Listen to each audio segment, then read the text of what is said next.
안녕하십니까? 허 원장입니다. 오늘은 여러분께 꼭 알려드리고 싶은 이야기가 있어서 이렇게 찾아왔습니다. 지난 주말 제 진료실 서랍을 정리하다가 오래된 국민연금 통지서 한 장을 발견했죠. 그 순간 문득 몇 년 전 만났던 우리 동네 박 여사 생각이 났습니다. 박 여사는 매년 병원비로만 1,000만 원이 넘게 지출하셨는데 정작 국가에서 지원해주는 돈이 있다는 사실은 전혀 모르고 계셨어요. 허 선생님, 그런 돈이 있었다고요?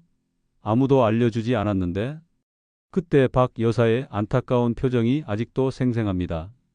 사실 이런 분들이 주변에 정말 많습니다. 권리가 있는데도 몰라서 못 받는 경우가 너무 많아요. 저도 의사지만 이런 복지 정보를 전부 알지는 못했습니다. 하지만 틈틈이 찾아보고 환자분들께 알려드리곤 하죠. 여러분, 국가는 분명히 예산을 세워두었습니다. 그리고 그 돈을 받을 권리는 바로 여러분께 있어요. 오늘은 특별히 60대 이상이라면 놓치지 말아야 할 지금 당장 신청 가능한 정부 지원금 5가지를 알려드리려고 합니다. 작은 수첩이라도 꺼내서 메모하시면 좋겠네요. 자, 이제부터 제가 임상에서 만난 많은 어르신들이 놓치고 있던 실제 지원금에 대해 자세히 알려드릴 테니 잘 들어보세요. 여러분의 노후 생활에 큰 도움이 될 겁니다. 평생 일하며 세금 내셨으니 이제는 당당히 받으셔야죠. 이것은 결코 부끄러운 일이 아니라 여러분의 정당한 권리입니다. 첫 번째로 알려드릴 것은 기초연금입니다.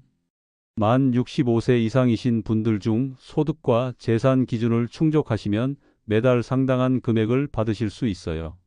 많은 분들이 나는 국민연금도 안 받는데 라고 생각하시는데 그게 아닙니다.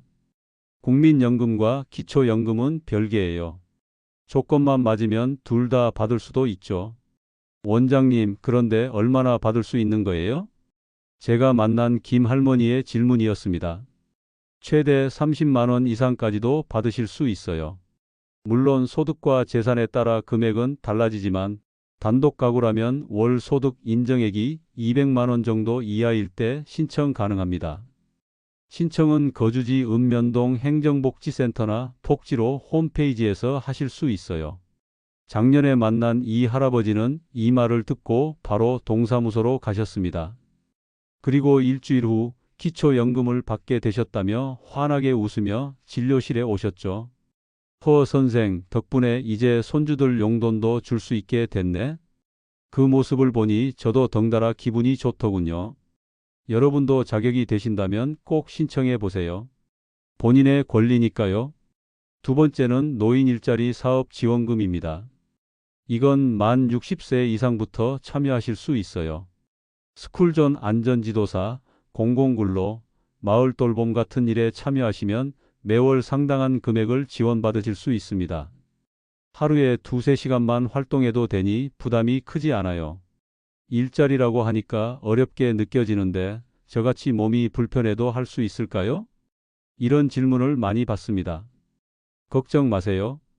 본인 상황에 맞는 다양한 일자리가 있어요.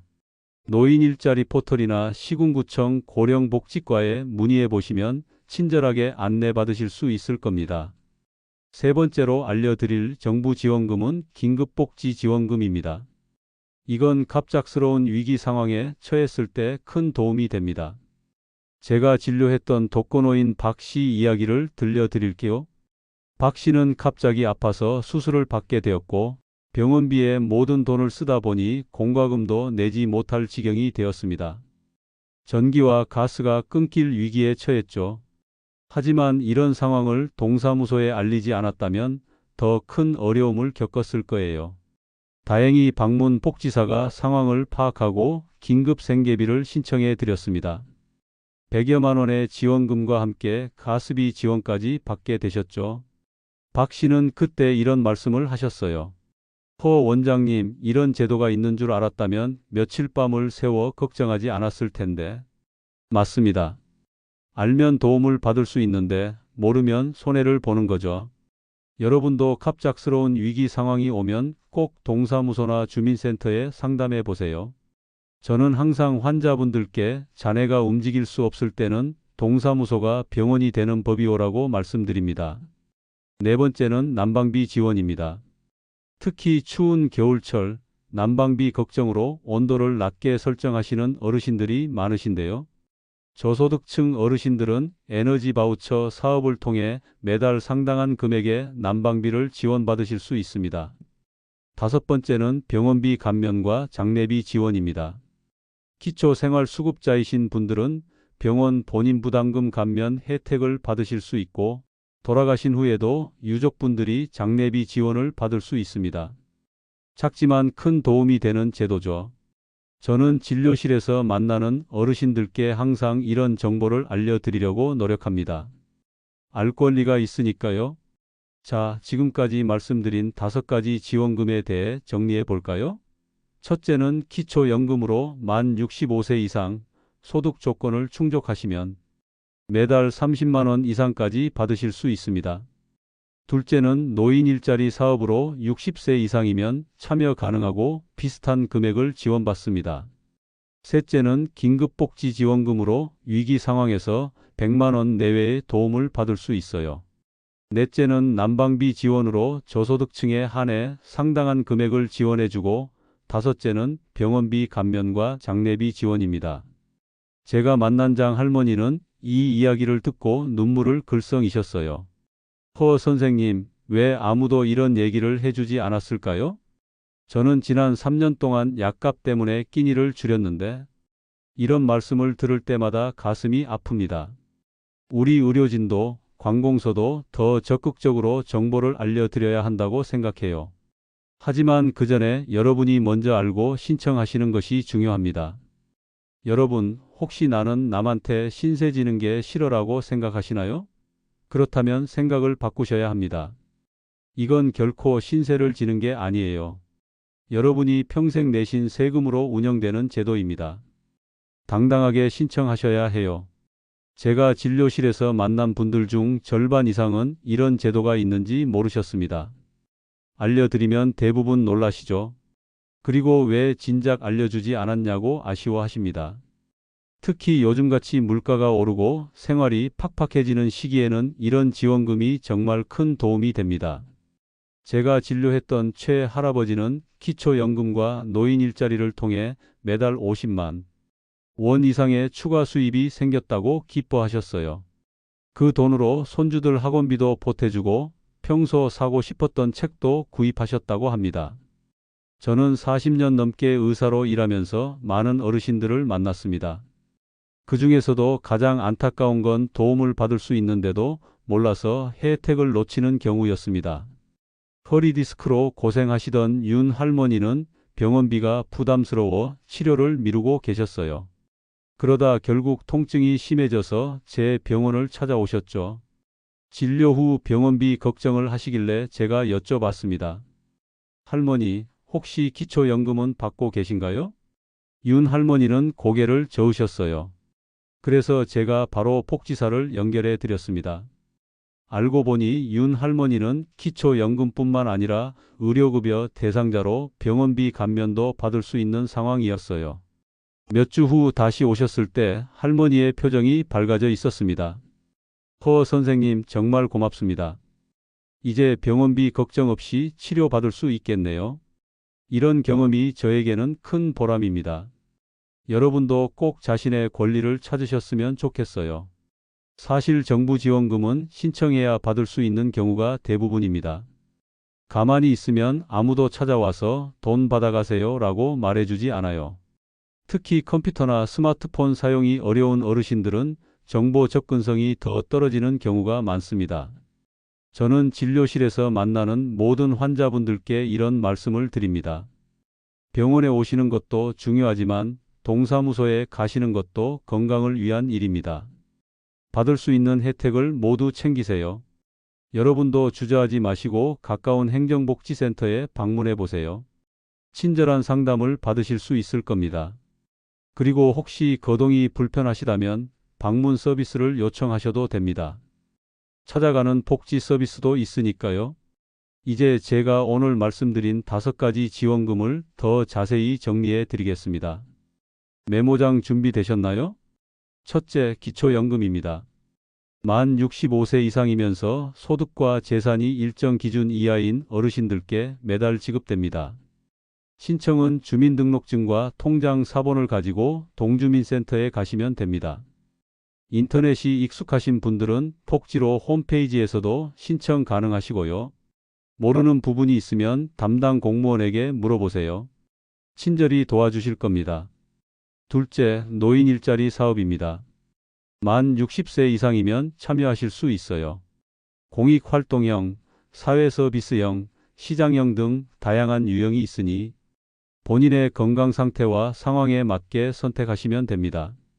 시니어 클럽이나 노인복지관에서도 상담받으실 수 있으니 가까운 곳에 문의해 보세요. 셋째, 긴급복지지원금입니다. 갑작스러운 위기 상황에 처했을 때 생계비, 의료비, 주거비 등을 지원받을 수 있어요.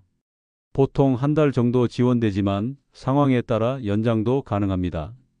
위기 상황이라는 증빙이 필요하니 관련 서류를 준비하시는 게 좋아요. 넷째, 난방비 지원입니다.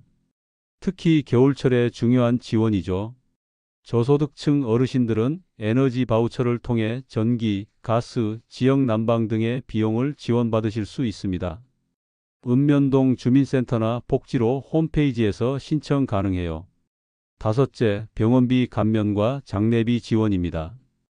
기초생활수급자나 차상위계층이시면 의료급여를 통해 병원비 부담을 크게 줄이실 수 있어요. 또한 수급자 분이 돌아가시면 유족분들은 장례비 지원도 받으실 수 있습니다. 여러분, 제가 의사로 일하면서 가장 안타까웠던 순간은 환자분들이 돈이 없어서 치료를 포기해야 할 것 같다고 말씀하실 때였습니다. 특히 어르신들은 자녀들에게 부담을 주기 싫어서 본인의 건강을 돌보지 않는 경우가 많더군요. 하지만 오늘 제가 알려드린 정부 지원금을 적극 활용하시면 경제적 부담을 크게 줄이실 수 있습니다. 제가 진료했던 많은 환자분들이 이런 지원을 받고 나서 표정이 밝아지는 것을 보면 정말 보람을 느낍니다. 한 번은 허리 통증으로 오셨던 최 할아버지가 계셨어요. 치료비가 부담스러워 보이셔서 제가 기초연금과 의료급여에 대해 알려드렸죠. 몇 달 후 다시 오셨을 때 최 할아버지는 이렇게 말씀하셨습니다. 허 선생님 덕분에 이제 병원비 걱정 없이 치료받고 있습니다. 그리고 노인 일자리도 시작했는데 새로운 친구들도 사귀고 용돈도 생겨서 기분이 좋네요. 이런 이야기를 들을 때마다 정보의 중요성을 다시 한번 느끼게 됩니다. 알면 도움이 되는데 모르면 손해를 보는 거죠. 지금까지 제가 진료한 분들 중 절반 이상은 이런 제도가 있는지 전혀 모르고 계셨습니다. 그래서 오늘 이렇게 여러분께 알려드리게 되었어요. 눈치 볼 필요 없습니다. 이건 여러분이 평생 납부하신 세금으로 운영되는 제도입니다. 당당하게 신청하세요. 또한 한 가지 당부드리고 싶은 것은 이런 정보를 주변의 어르신들께도 알려드리면 좋겠습니다. 우리 모두가 서로를 돌보는 사회가 되었으면 합니다. 혼자 사시는 이웃 할머니, 할아버지께 이런 정보를 알려드리는 것만으로도 큰 도움이 될 수 있어요. 오늘 제가 말씀드린 내용이 여러분께 조금이라도 도움이 되셨기를 바랍니다. 평생 일하며 우리 사회를 위해 헌신하신 어르신들이 편안한 노후를 보내실 수 있도록 조금이나마 보탬이 되고 싶은 마음에서 이야기를 나눴습니다.